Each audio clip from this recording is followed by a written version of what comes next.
Yo, what is up everyone? We're gonna go over the Adirondack Chair from Leisure Line that you can get at Costco. Now I was going through some of the reviews and it seems like a lot of people are very frustrated with the build. So in this video we're not only gonna build the chair, but we're gonna go through some of the pain points that I was reading on Costco.com on some of the reviews and hopefully help some of you out before attempting to build this. And it's really not hard. It's just there's certain things that are a little quirky about the build and the instructions aren't very good. The tools they suggest aren't very good. My wife and I bought two of these chairs a year and a half ago, and when I put the first one together there was a lot of weird things that seemed off. But once I got that first chair done and I built the second one, it was way easier. It should, take you well under an hour, maybe even less than half an hour with the right tools and if you know kind of what to look for. Although it's possible to do it by hand, I can see how some people would get very frustrated and how some reviews said it would take them 3 to 4 hours to build just one chair. The number one thing is to make sure you have an impact driver or a drill. Don't attempt this build without it. Don't do it by hand. In the instructions, it says the fasteners that come with this, you can either use a number 2 Phillips bit or a number 2 Robertson bit, which is a square drive bit. Don't use a number 2 Phillips bit. Use a Robertson bit. It just bites down on the fasteners way better. I was hearing complaints about the fasteners stripping. I was having that same issue with the first chair I put together, and once I changed over to a square drive bit, it grabbed onto the fastener way better. I can apply more torque to it and nothing was stripping. It's also helpful to have some extensions for the bits. There's some instances where you need the extra reach. There was some tight spots where if I didn't have this and it was just like this, it would work in some spots, but in some spots it was a little too tight, like I couldn't get the drill into the fastener. Also get a 3/8 socket. Just like the square bit, you can really bite down better on the fastener. This is a 1/4 inch socket, so you can just do it by hand. Or I also have an adapter for my impact driver, and then that way I don't have to do it by hand, I can use the impact driver as well. And for both of these fasteners, because I have the right adapter that fits onto my impact driver, I don't have to do any of this by hand. I can let my impact driver do all the work. Get yourself a hammer, because there are some guide pins that are going to ensure that the certain pieces go at a certain angle. So to tap those pins in, you're going to need a hammer. So get a hammer to help you tap those in. And then a rubber mallet is also helpful in some instances if you need to coerce a part to kind of mate together. And this is kind of annoying. The first two chairs that I built, I found that one lined up very nicely and one didn't line up very nicely. So having this bar clamp was very helpful. Kind of annoying. You might potentially need something like this, but just kind of a could be helpful type of item if you have it, but not completely necessary. Some people said that in the reviews online that some of the pilot holes were out of alignment. So they would put the screw in through one part of the chair and then the hole would be off. What you need to do, and I'll show this when we put this together, is you need to feed the screw through the hole and then you have to guide the screw into the pilot hole. Another comment I was reading was the chair doesn't fit through a door. The width of the chair is 33 inches or so, and some doors aren't that wide. I would suggest just build it wherever the chair is going to live. It's just easier as opposed to like moving it around. Let's get this unboxed. Let's lay everything out. Let's make sure all the hardware is there. I can go through some of the weird, quirky parts of the build. We should have 8 of the hex head screws, which we do, 8 of the pins, which we do, and 16 of the self-drilling screws, the screws that you need the square drive bit for, which we do. We have the seat itself, the backrest, the rear supports, the front supports, and then the arms. Okay, so step number 1 is attaching the front uprights. So this is the part that supports the arms to the seat. Okay, so these uprights, there is no left or right. Pick any one of these, doesn't matter. There's kind of an upside down Y pattern here, right? So this part goes on the floor. This first top hole has a screw in it, and that's for the support. So skip that one. The first and the third holes, right? Those get the pins. The other holes are going to receive the hex bolt or hex screw through this piece, and then it's going to sandwich together. So these pins that you're putting in here are just to guide these two pieces together to make sure that this is at the right angle. On some of these, this hole is so tight you can't get the pin in there. I thought I was going to need a hammer to coerce these in. Apparently I don't. We'll see how it mates up. I might need to get the rubber mallet and get these together. So if it was a little tight, just kind of coerce it in with the hammer and you're good to go. 5 holes, and 2 of the holes are smaller. Those are where the pins need to go. So I'm going to line this up, and then this top piece is the top, which corresponds to the top of the seat. Line up the pins, and it is tight. Let me see if I can just kind of shove it down there, and I can. I'm using my hand there, and I don't need to use the mallet. 3 of the 3/8 hex bolts. I'm going to fasten these together. So I don't drive it all the way through. I just get all 3 of them started.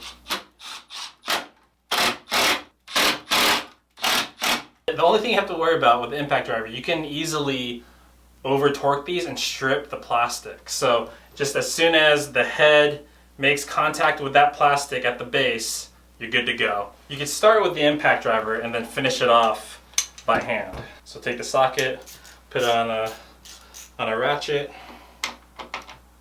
That's perfect. That's perfect. That's perfect. So when you're done fastening the support, there should not be a gap here. This should be nice and snug against each other, right? These 2 pieces should be snug against each other. If you see a gap here, you got to tighten those hex screws a little bit more. So we're going to do the same thing for the other side. Just rinse and repeat. Okay, so I have the 2 front supports fastened. You can see it's the beginning of the chair, right?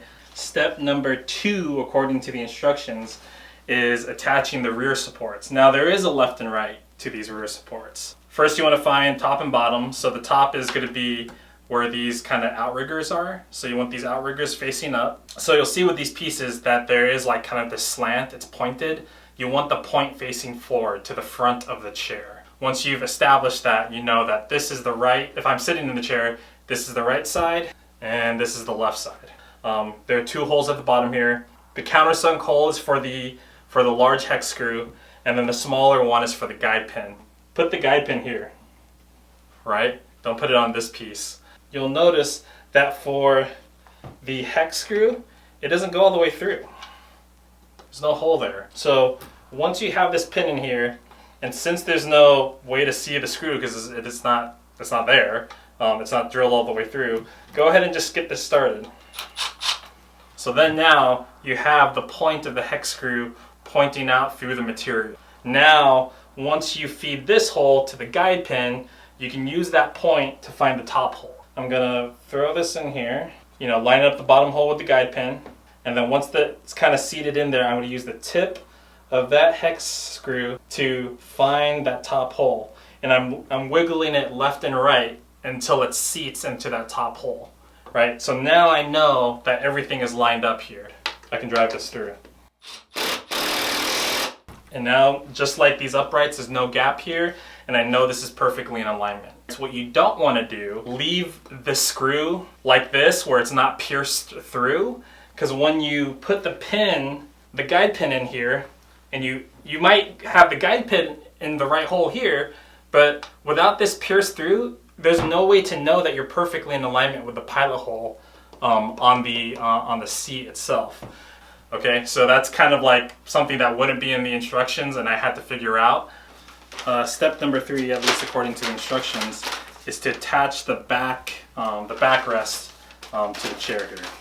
And this is one of the parts where I could see some people getting frustrated that maybe the pilot holes aren't lining up. So we're going to go over that right now. Where these supports meet the back of the chair, you can see that it's routed out. Where it's routed, there are some pilot holes. Take one of these screws, drive it through, and just like that other piece that we did where we just poked it out a little bit, do the same thing so the tip is just showing out here. So I've swapped out the 3/8 socket for the square drive bit now. As I was saying, what you want to do is take one of the square drive screws, just drive it through until it's poking out like that. And have the point just pointing out like that. So you don't want the screw all the way through, and you don't want to set this piece set this piece down and then try and screw it and find that pilot hole. It's just it's way too hard to do it that way. So get these screws started first, and it's going to save you some heartache. So I got it started, point sticking out, point sticking out. Now that I have all the screws pre-drilled with just the tips showing, I can now take the back rest and place it and guide all the screws into the pilot holes, into all the corresponding pilot holes. And you're going to have to squeeze these uprights together to get them into the routed position. There's one in there. Just kind of play around with it until you get the screw in the pilot hole. There, that one's seated. So I'm going to drive these ones in first. I'm going to get the longer shank here. I got the top pieces fastened to the backrest. I got to fasten the bottom of the backrest to the seat. Kind of the theme here is pre-feeding the screws. So once they're pre-fed, you can align them with the pilot holes. So you can see how I could shift this left to right. What you want to do is shift it left to right and apply downward force until you feel the tips of those screws going into the pilot holes. And once they're in, you can screw those in. With one of the chairs, I found that these legs were too wide. And this is where the clamp can come in handy. In this particular example, maybe I'm just lucky, but the screws are lining perfectly with the pilot hole, so I don't need the clamp. But if you find that these legs are a little too wide, you can use that bar clamp like I showed to squeeze them together until the pilot holes from both sides kind of line up with the tips of the screws. Alright, so I'm going to tip this over just so those screws are a little easier to access now that I've gotten one side attached. So these two screws right here are what I pre-fed. Now I'm running into that same situation I had the last time. There we go, now it's lining up. Fed my arm through here and I squeezed these two legs together until these two screws lined up with the pilot holes on the backrest. Alright, so the last part is just the arms. You'll see that there's 5 pins on the bottom of the armrest here. That center pin is for the guide pin. Or I'm sorry, that center hole is for the guide pin. And then all the other holes are for the screws. Grab a guide pin, put it in. Again, didn't need a hammer. Finding the center hole, putting the pin in there. Find that center pin, or that center hole for the center pin. Feed that in there and get that right up against there. There's a pilot hole right there. So I'm going to pre-feed the screw through. And see if it poked through, and it did. So I'm going to get the pin in first, and I'm going to see, oh, this one lines up. This one lines up fine.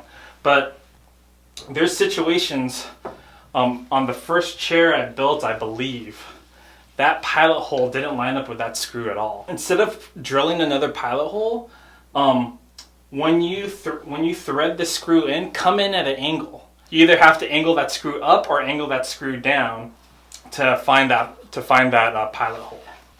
Alright, so I got this pin in, and that's all aligned. I got this screw pre-fed and in the pilot hole. Now I can fasten the screw all the way. Fasten it until this is nice and flush and there's no gap. See, I can tell that this pilot hole on this side is slightly high, so I'm gonna drive that screw just a little up, right, as opposed to like perfectly parallel with the ground or down. I'm just gonna slightly angle as I drive the screw forward. Just angle it slightly up like that, right? So not parallel, not down, just slightly up. And the hole here, I'm dropping my impact driver just a little bit so when the screw comes through, it's pointed up. So now it's poking through, and then guide this tip of the screw into the pilot hole, and there you go, it fits in perfectly.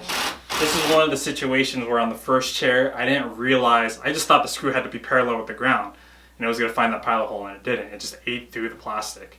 I'm going to drive one screw each just to get them started, and then I'm going to turn the chair on its side so it's easier to get the rest of the screws in there. So we get a better angle on these screws, and we'll fasten the rest of these. Alright, so I got the first screw done. I'm going to do the other 3, and then we're done. We're done with the chair.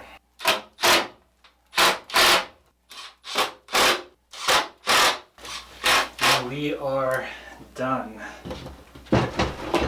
Oh, but you can see like this high density polyurethane, this plastic, it's very dense. So trying to put this together by hand, not a good idea. Kind of complaints and frustrations. I think it just boils down to using an impact driver, getting a square bit, pre-feeding all the screws that you can so you can line them up with the pilot holes properly. They're very heavy and awkward to move, so what I use to kind of wheel them around, I just put it on a furniture dolly and I wheeled it from the garage to the backyard, if that's an option for you. So I hope this was helpful. I hope you guys find success assembling these chairs, because my wife and I love them, and I hope you guys love them too, and I hope you guys enjoy.